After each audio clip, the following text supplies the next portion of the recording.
Assalamualaikum warahmatullahi wabarakatuh. Bismillah, alhamdulillah, salatu wassalamu ala rasulillah Sayyidina wa habibina wa syafi'ina wa maulana Muhammadin Iftah babi rahmatillah madada ma fi ilmillah Salatan wa salaman daimaini bidawami mulkillah wa ala alihi wa sahbihi wa mawalah wa la hawla wa la quwata illa billah amma ba'du. Yang sama-sama kita muliakan guru kita Kiai Haji Farah Furqan Muqarrab bin Yusuf, Kiai Haji Dr. Andes Muhammad Ja'far, Kiai Haji Ahmad Habibi Abdur Rasyid Ramli mata'anallahu fi tuli hayatihim. Juga guru kita Ustaz Kiai Haji Misjan, Ustaz Haji Basrain, Ustaz Haji Muhammad Fahir, Ketua Masjid Al-Hidayah Bapak Haji Markusen, dan para jamaah sekalian, bapak-bapak dan ibu-ibu yang hadir tanpa terkecuali, mudah-mudahan semuanya dalam rahmat dan kemuliaan Allah Subhanahu wa taala. Tanpa berpanjang kalam, mari sama kita lanjutkan kembali pembahasan kitab kita. Namun sebelumnya kembali kita baca suratul Fatihah. Mudah-mudahan Allah memberikan kita ilmu yang bermanfaat. Apapun yang sudah kita lakukan dari awal sampai akhir majelis ini, semoga menjadi sababiyah wasilah. Allah ampuni semua dosa-dosa kita. Allah hasilkan hajat-hajat dunia dan hajat akhirat kita. Al-Fatihah bil qabul wa ila hadratir Rasul ala hadhihi niyyah wa ala kulli niyyatin salihah wa ala man wasalafus salih wa ila hadratin nabiyil mustafa sayyidina wa habibina wa syafi'ina wa maulana Muhammadin sallallahu alaihi wa alihi wasallam wa ala alihi wa azwajihi wa dhurriyyatihi wa ali baitil kiram, khususan ila ruhi muallif kitab As-Sayyidil Imam Syekh Zainuddin bin Ali Al-Malibari Al-Fannani سيد الشيخ نواوي بن عمر الجاوي البنتني وأصولهم وفروعهم وذو الحبوب عليهم أجمعين أن الله يعلي درجاتهم في الجنة ويعيد علينا من بركاتهم وأسرارهم وأنوارهم وعلومهم ونفحاتهم في الدين والدنيا والآخرة وإلى أرواح والدينا وآبائنا وجميع المسلمين والمسلمات والمؤمنين والمؤمنات الأحياء منهم والأموات وإلى حضرة النبي الفاتحة. أعوذ بالله من الشيطان الرجيم. بسم الله الرحمن الرحيم. الحمد لله رب العالمين الرحمن الرحيم مالك يوم الدين. إياك نعبد وإياك نستعين اهدنا الصراط المستقيم صراط الذين أنعمت عليهم غير المغضوب عليهم ولا الضالين. Bismillahirrahmanirrahim. Qala al-musannif rahimahullahu ta'ala wa nafa'na bi'ulumihi wa amadna bi asrari fid dharaini amin. Wa tasuma syahr Ramadan. Wasiat Nabi yang kelima, supaya kita ini hidupnya selamat, aman, berkah dunia akhirat, dibangkitkan di padang mahsyar bersama salihin, bahkan bersama para anbiya wal ulama. Wasiat yang kelima adalah kita dituntut untuk menjaga puasa di bulan suci Ramadan. Alhamdulillah, sebentar lagi bulan Ramadan. Mudah-mudahan Allah sampaikan umur kita ke bulan Ramadan. Amin. Ramadan itu, puasa Ramadan itu baru turun perintahnya tahun kedua setelah baginda kita Nabi Muhammad SAW hijrah ke kota Madinah. Jadi 2 tahun setelah Nabi hijrah ke Madinah, berarti sudah 15 tahun menjadi Rasul. 15 tahun Nabi menjadi Rasul, baru turun perintah puasa. Jadi pertama kali menjadi Rasul belum ada perintah puasa. Yang diwajibkan maksudnya seperti Ramadan. Bahkan sholat saja baru ada perintah wajibnya 2 tahun sebelum 2 tahun sebelum hijrah. Karena Isra wal Mi'raj itu terjadi di Amul Huzni. Ada yang mengatakan 1 tahun sebelum hijrah, ada yang mengatakan 2 tahun sebelum hijrah. Jadi kalau kita lihat bagaimana dulu Allah Subhanahu wa taala menurunkan Al-Qur'an, menurunkan wahyu, menurunkan perintah itu dimulai dari urusan iman dulu. Iqra bismi rabbikal ladzi khalaq, khalaqal insana min 'alaq, dan seterusnya. Perintah yang pertama kali Allah turunkan dalam dakwahnya Rasulullah adalah urusan akidah, urusan keimanan. Mengajarkan kepada orang-orang Quraisy untuk tidak lagi menyembah berhala. Sholat belakangan, Pak. Setelah Nabi 10 tahun, 11 tahun menjadi Rasul, baru datang perintah sholat itu pas Isra Mi'raj. Puasa datangnya setelah 15 tahun menjadi Rasul. Bahkan dulu orang-orang musyrik Quraisy punya kebiasaan suka minum khamr. Hal-hal yang memabukkan itu hal yang menjadi lumrah. Saat agama kita turun pertama kali di kota Mekah itu, perintah khamr nggak langsung dilarang. Khamr nggak langsung dilarang. Bahkan sampai pada saat sholat itu diperintahkan, khamr masih belum dilarang, subhanallah. Cuma dilarang la taqrabus sholata wa antum sukaro. Jangan kamu dekati sholat sementara kamu masih mabuk. Karena dulu masih banyak orang yang masih suka khamr, taat sama Rasulullah, sudah ada perintah sholat, lalu pada saat dia sholat mabuk. Allah. Pelan-pelan diajarinnya. Baru setelah di Madinah, setelah imannya kuat, setelah betul-betul sami'na wa ata'na, perintah sesungguhnya turun, innamal khamru wal maisiru wal ansabu wal azlamu rijsun min amal syaitan. Sesungguhnya khamr, judi itu najis daripada perbuatan syaitan. Jadi artinya metode dakwahnya Rasulullah itu step by step. Yang penting iman dulu, tidak menyembah kepada selain, betul nggak? Baru amaliyahnya belakangan. Ini kadang-kadang kita ngajak orang yang awalnya hobi maksiat, pengennya langsung sempurna, ya nggak bisa, Pak. Baru sekali diajak, wah, lu diajakin nggak mau sholat, langsung kita tinggalin, ya susah. Perubahan itu step by step, betul apa enggak, Pak? Hidayah kan macam-macam bentuknya, Masya Allah. Nah, kembali kepada puasa. Jadi puasa itu diturunkan perintahnya 2 tahun setelah Nabi Muhammad hijrah ke Madinah.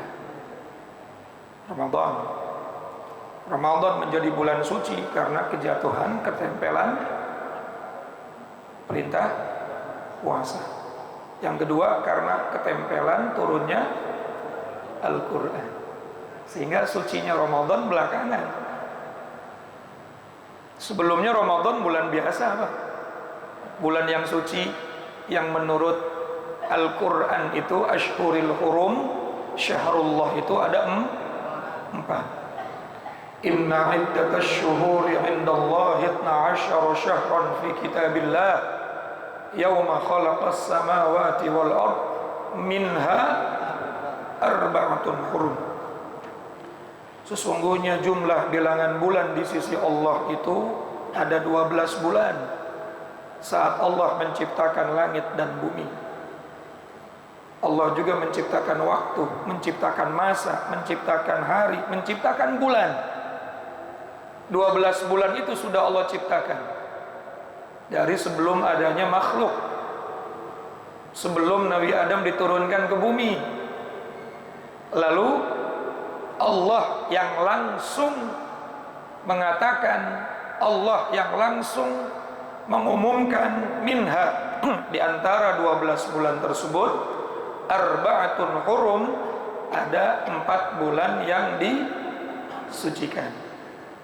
Berarti 4 bulan yang disucikan ini disebutnya syahrullah, bulannya Allah. Kenapa disebut bulannya Allah? Karena yang mensucikan langsung Allah. Saya ambil contoh Makkah. Kota suci Makkah itu adalah tanah suci yang memang disucikan oleh Allah. Lalu Nabi Allah Ibrahim alaihissalatu wassalam atas perintah Allah memberikan batasan radius berapa kilometer dari Ka'bah, sekeliling Ka'bah berapa kilo itu ada batasan tanah haram atau tanah suci. Makkah itu nggak semuanya tanah suci, Pak, ada batasannya. Ada gapura, ada tugu, itu batas tanah suci, keluar tanah halal. Itu yang membatasi siapa? Allah. Makanya tanah suci yang di Mekah itu memang yang mensucikan langsung Allah. Sementara Madinatul Nabi, Madinatul Munawwarah dulu kota biasa, namanya Yathrib. Madinah menjadi kota suci karena di antara tanahnya Madinah terdapat jasadnya Nabi Muhammad SAW. Ditambah lagi Nabi pernah bersabda, sholat di masjidku ini pahalanya lebih baik 1000 kali dibandingkan sholat di luar masjidku. Sehingga ulama fikih berbeda pendapat. Apakah seluruh kota Madinah itu termasuk yang 1000 kali, ataupun hanya di masjid saja mendapatkan pahala itu? Maka masyhurnya pendapat ulama, pahala 1000 rakaat itu cuma dapat di masjid. Sementara di luar masjid, walaupun masih tanah Madinah, pahalanya sama seperti di Al-Hidayah.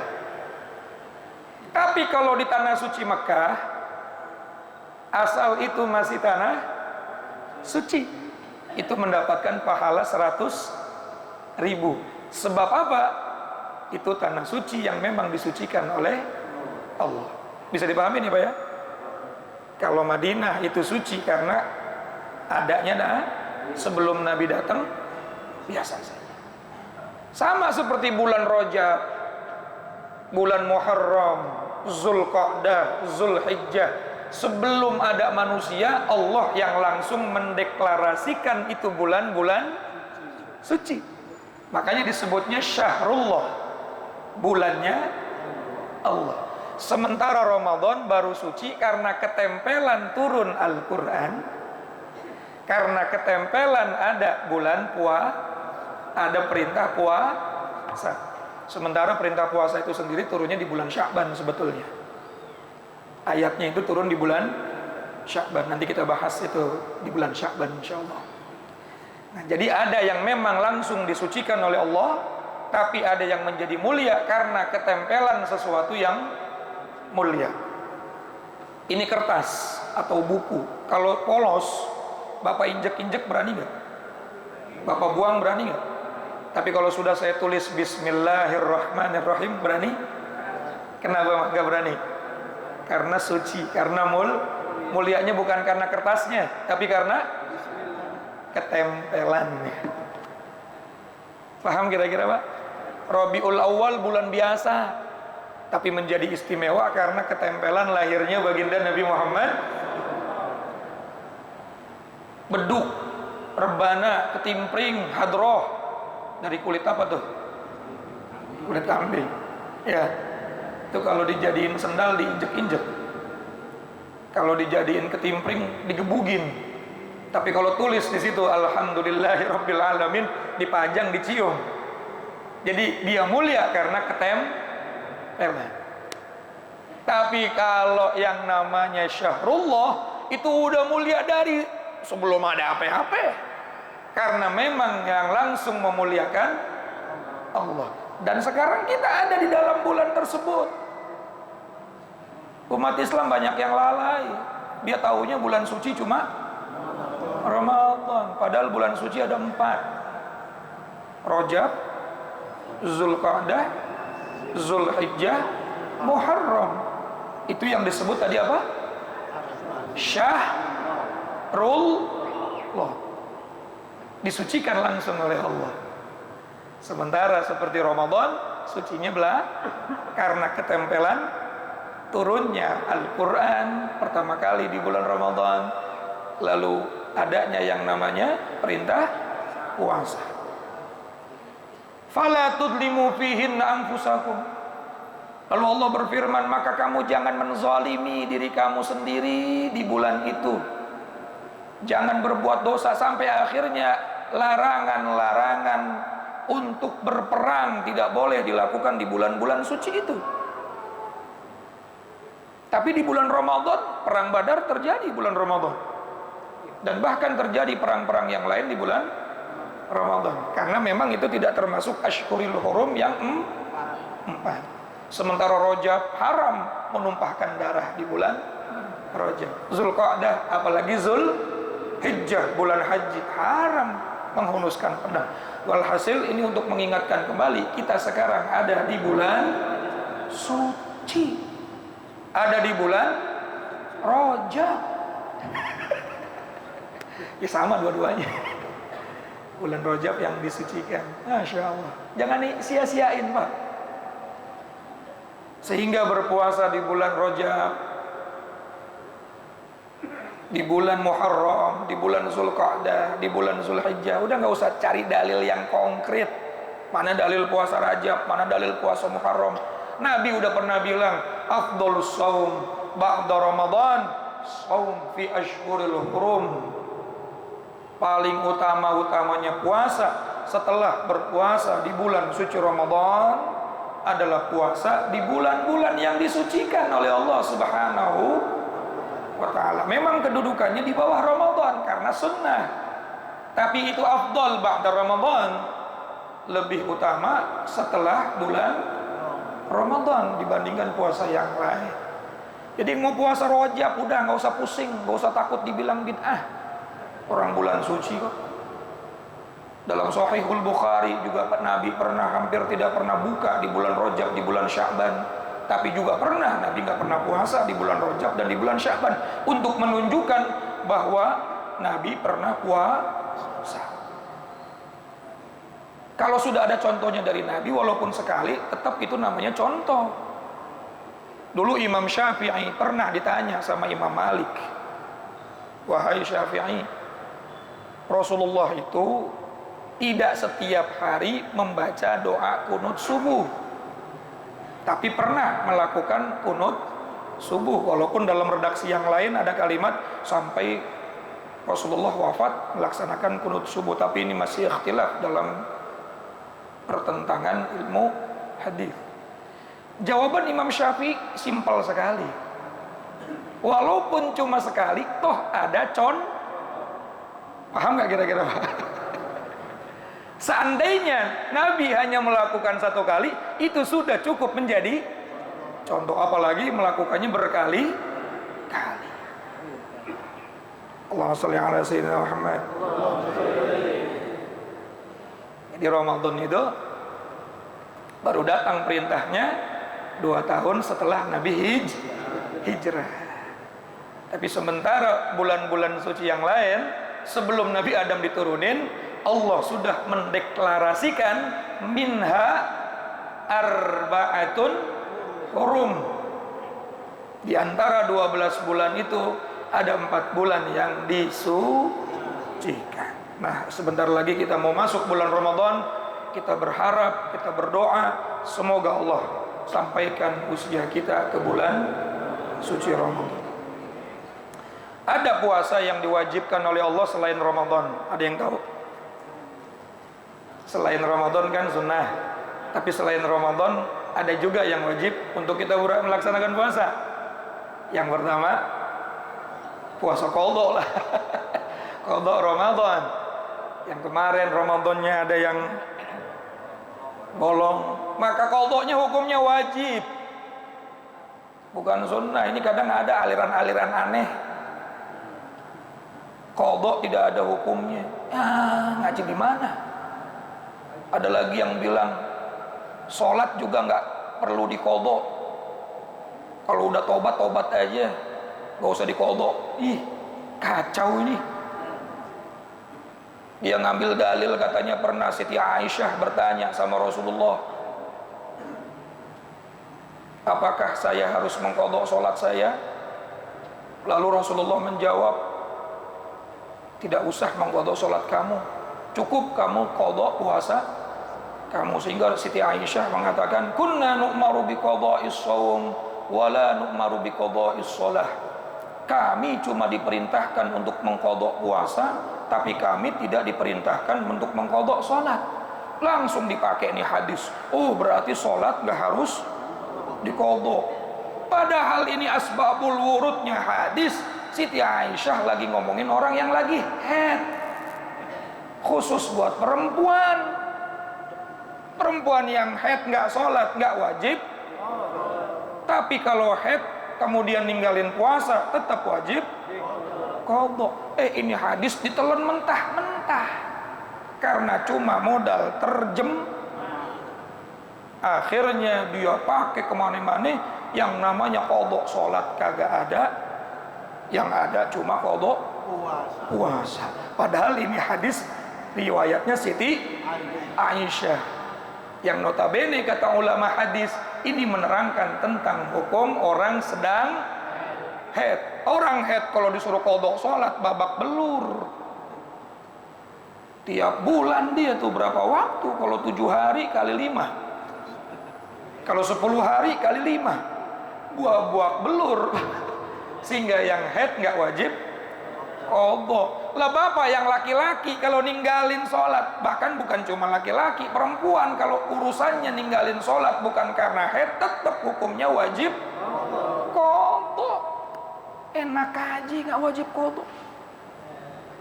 Ini punya utang 100.000 aja wajib bayar.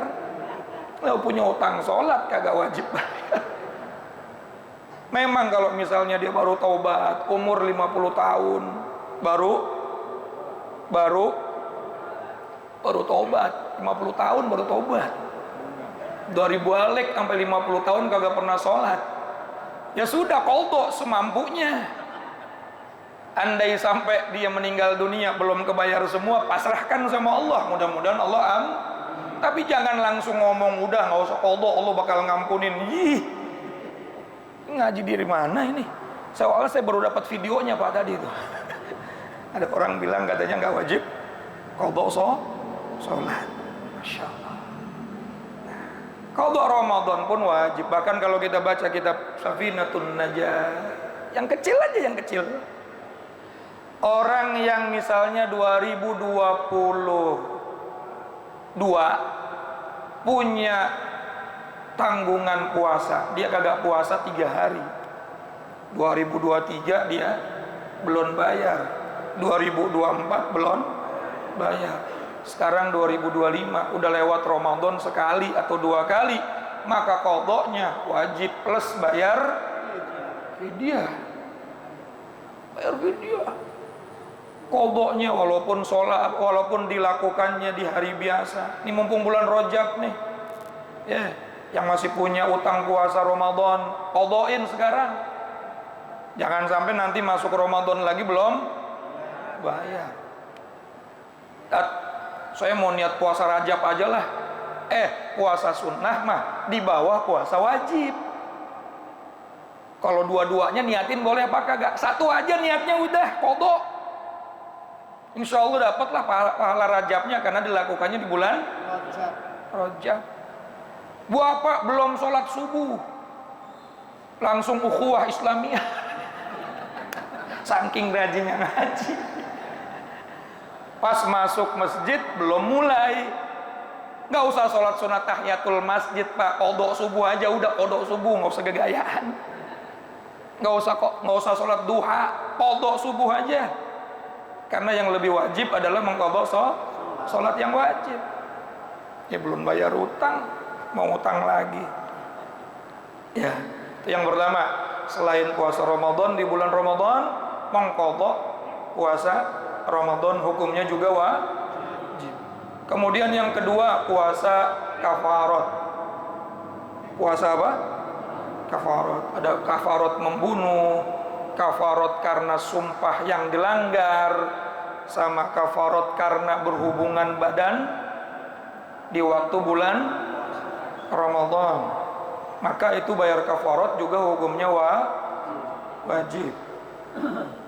Dan yang ketiga, membayar nazar. Hukumnya juga wajib.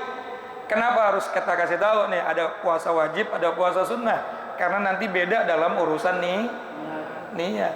Karena setiap puasa yang wajib, wajibu mabitun, menginapkan niatnya di malam hari, hukumnya wajib. Kalau sudah azan subuh dia belum niat puasa, kagak sah. Baik Ramadan, nazar, kafarat, maka dia atau qadha ya, maka dia wajib niatnya di malam hari. Kalau bulan Ramadan besok nih,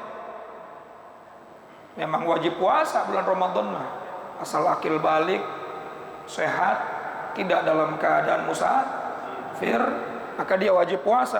Malamnya nggak niat, sampai subuh belum niat, bangun-bangun azan subuh malam nggak niat, maka hari itu dia tetap wajib puasa, tapi puasanya nggak dihitung puasa. Nanti di bulan setelah Ramadan dia wajib qadha hari itu,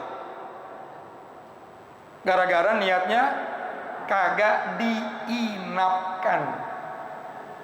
Makanya terusin, orang habis taraweh baca nawaitu shoma godin, terusin. Jangan goyang, ada yang bilang bid'ah, bodo amat. Orang lagi ngingetin orang biar niat malam hari kok. Betul apa kagak? Tradisi imsak terusin. Kenapa? Ngasih tahu orang yang mau puasa udah niat belum? Karena kalau sudah azan subuh belum niat, puasanya tetap wajib dikerjain tapi kagak dihitung. Emang enak. Ya, kecuali puasa sunnah. Kata ulama kalau puasa sunnah bapak kagak niat semalam pas bangun tidur ngelihat dapur kagak ada apa-apa. Ada ulama mengatakan boleh itu puasa sunnah. Niatin puasa. Tapi kalau malam, kalau misalnya puasa wajib tetap harus dilakukan niatnya di malam hari. Walaupun masyhurnya ulama tetap walaupun puasa sunnah mengikut daripada segala sesuatu yang disyarat dan dirukunkan kepada puasa yang wajib. Ya, Masya Allah.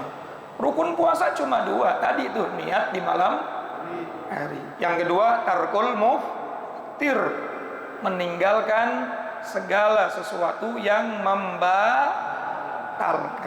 Yang batalin puasa ada dua, batalin puasa secara keabsahannya dan membatalkan puasa secara pahalanya. Yang batalin puasa secara keabsahannya makan, minum, apalagi gila seharian, mabok seharian, irma aleh, ayang seharian, itu bikin batal.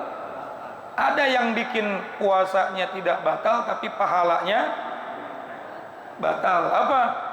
Kullul ma'asil zahir wal batin, setiap maksiat-maksiat zahir, maksiat batin itu membatalkan pahala puasa.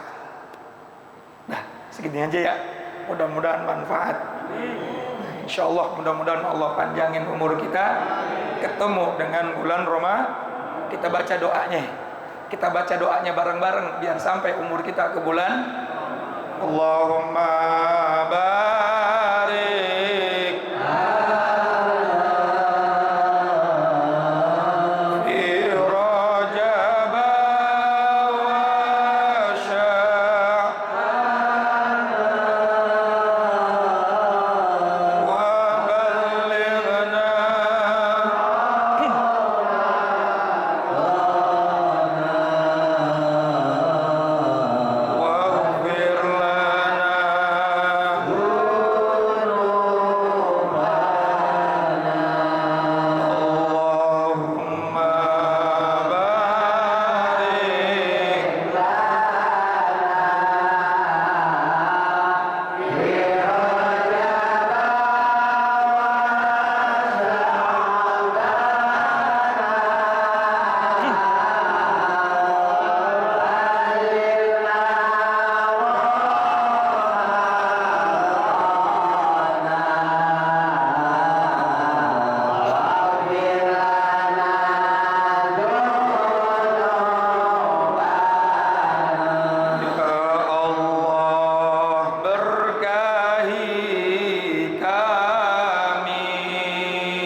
Assalamualaikum warahmatullahi wabarakatuh.